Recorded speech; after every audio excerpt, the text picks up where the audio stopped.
All right, today I'm here with Maddie and Chloe, and we are moderating our class data.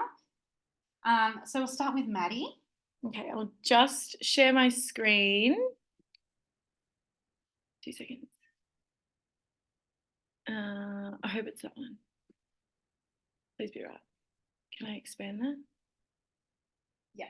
Can you see that? Yes. Yeah, you can see that. Do I need to zoom in or can you see that right? I know the font's a little bit small, but can you see my ZPDs properly? Yeah. Yeah, they're fine. Okay, so to explain a bit of my assessment and the purpose of it, so you have a bit of more background knowledge. The purpose of my assessment, well, firstly, it was for Year 8 students, and I do health and PE disciplines, so it was for the health area. So the purpose of this assessment was to evaluate and to assess students' understanding of the impact of smoking and vaping, and it was also to analyse their ability to assess the risks and implications associated with substance abuse. Students had to complete both a group presentation either on smoking or vaping, so they chose between, and then because it was a group presentation, they each individually completed a reflective essay. So there was two components to it where I guess that showed their ability to critically think and evaluate and things like that. There was also a peer evaluation form, so they were able to tell me as a teacher how people collaborate and things like that.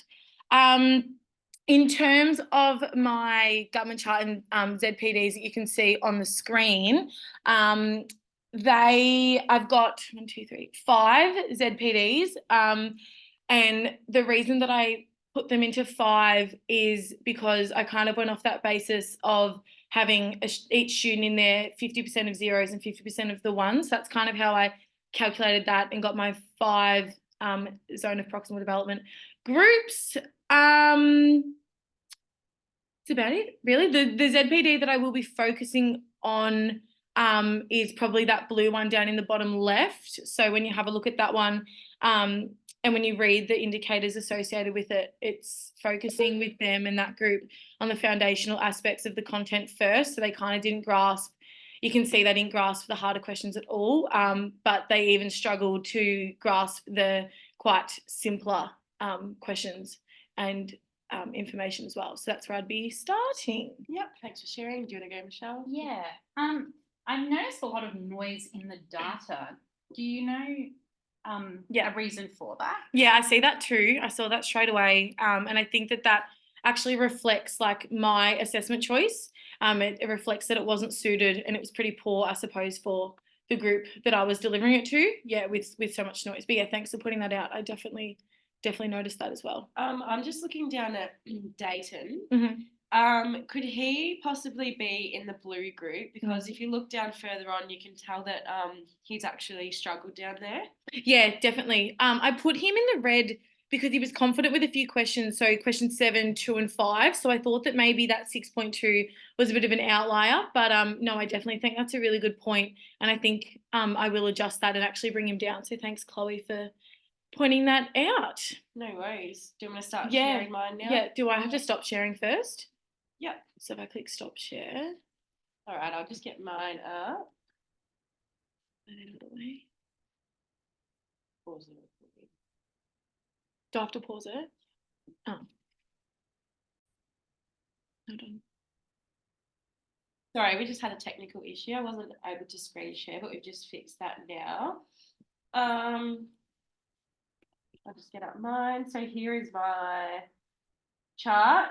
If you have a look here, I've grouped mine into 4 different groups. So my assessment was a persuasive text for grade 6 students. So they had to write a persuasive piece. And this first group, I noticed looking at the data that using paragraphs. Keep going. What was it? Oh my God. Really sorry, technical difficulties again.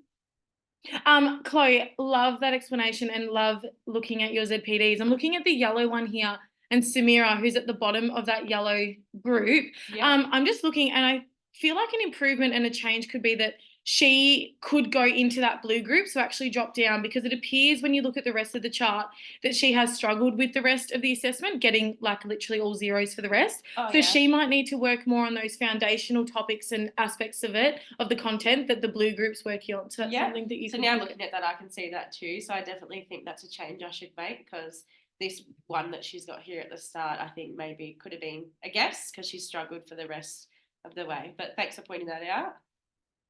I was just noticing with the red group, Jeannie in particular hasn't gotten the previous criteria correct. And I think she would benefit from being in the purple group.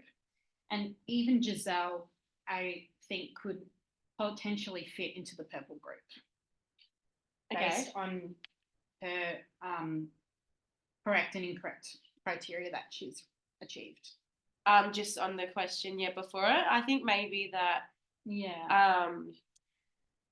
she was still high in that using paragraphs section there, but the 4 is extremely above. So I think she still did really well. Yeah. And that's why I placed her in the above group. Yeah, in the above group, because I just think maybe that's kind of an easy fix, and I think they both could really work on cohesion here. So potentially you could extend those students. Yeah, cool, thank you. And looking at it as well, I wanted to ask you 2 things. One's a question and one's another thing you could use to improve on. Punctuation, is there a reason for, you mentioned it was a persuasive piece, so I was just wondering why punctuation was kind of an indicator and a criteria in your assessment piece. Yeah, good question. So I have chosen to use punctuation in mine. So mine's a year 6 assessment, so targeted at year 6 in a primary setting. And I just think that punctuation is so important for them, for their text to be able to flow. And I think that they can essentially use punctuation to enhance their writing. So for example, in a persuasive piece, they might be using exclamation marks to really enhance that writing and reinforce their argument. Yes, that makes sense. You spelled it out eventually. Yeah, that makes sense. Now, good. And the other improvement I was thinking, just with your indicators, to further extend on them and improve them, would be to add some verbs, really specific verbs into your indicators. And I think that would just enhance, it would help you as well with the criteria, I think, in identifying which student fit into which ones, adding verbs. Yeah, I think looking back on that, that's something I've reflected on personally as well. So I would definitely change that up. Thank you. Perfect. Michelle, I think do you Michelle. wanna share? Yeah. Are you good to share? Is it working for you? Yeah. Yeah. Share. All right. Can you all see that? Yeah. Yeah. I'll just, as you can see, I have 4 ZPAs. This is based on an assessment for year 8 history. It was a research project where they needed to research about a specific historical figure from feudal Japan. And essentially this is where the groupings lie. So the big ideas that mainly need to be focused on supporting historical claims, extrapolating historical information, context of primary and secondary resources, and evaluation of historical events and significant historical individuals. Cool. Perfect. Anything you've noticed about it? Just looking at it now, I just noticed that there's a gap. I was wondering about that. Yeah, I've put that gap in there essentially because the students below the group haven't reached that criteria, and then there is a group of students above that have completed that criteria and no longer need to focus on it. So I've created, I guess, this gap essentially because no student quite fits into that area. Yeah.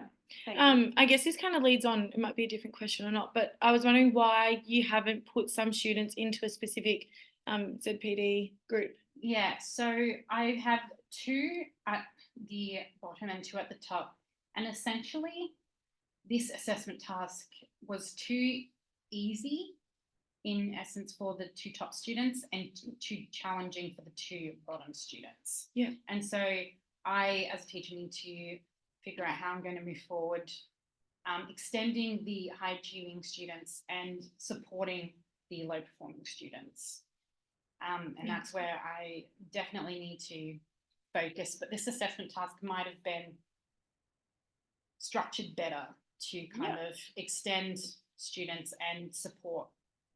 Yeah, That's no, really good that you can reflect on that, Michelle. Yeah. Yeah, that's really Well good. done. All right, thank Yeah, you. that's good. Thank you.